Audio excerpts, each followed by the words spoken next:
Добро, почитувани, добре дојдовте на... Новоизбраната влада на премиерот Никола Груевски на првата владина седница донесе значајни одлуки за мерки во неколку области. Со ваквиот чекор владата брзо и ефикасно започнува со исполнување на едни од најголемите ветувања кои ги даде во предизборието. Првиот пакет мерки кои беа усвоени на владината седница се поврзани со даночните олеснувања.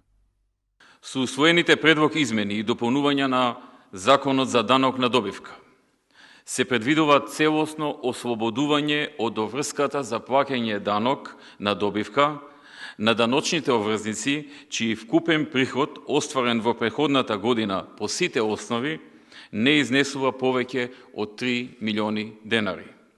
Исто така, на трговските друштва кои во текот на годината остваруваат вкупен приход од 3 милиони денари до 6 милиони денари, им се овозможува избор на моделот на одданочување. Истите ќе имаат можност да плаќаат данок на вкупен приход во висина од 1% наместо данок на добивка по стапка од 10%. Стапката на данок кај суровото масло ќе биде намалена од 18 на 5%, што директно ќе влие на намалување на трошоците. Од 18 на 5 се намалува и ДДВ-то на туристичките услуги. Вториот пакет мерки предвидуваат олеснување при плаќање на зелениот картон од 1 септември. Цената на годишната зелена карта за патнички возила до 66 киловати се намалува од 160 евра на 60 евра во денарска противредност соодветно.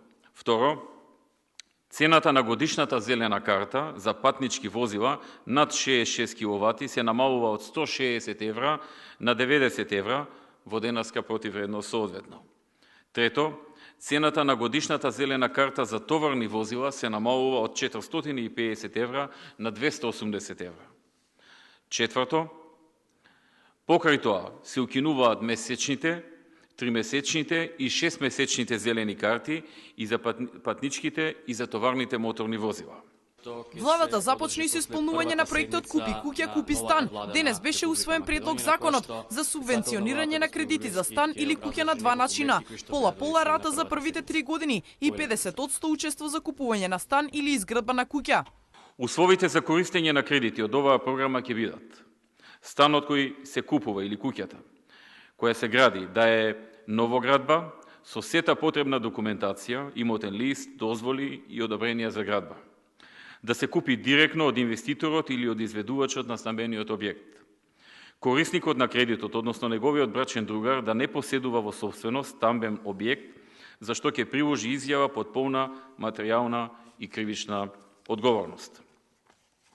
Корисникот на кредитот да може да продаде собствен стамбен објект и да изгради куќа. Корисникот на стамбен кредит и неговиот брачен другар да не бидат оптоварени со друг стамбен кредит. Заедничката заработувачка на корисникот на стамбен кредит и неговиот брачен другар да не надминува 900 евра месечно.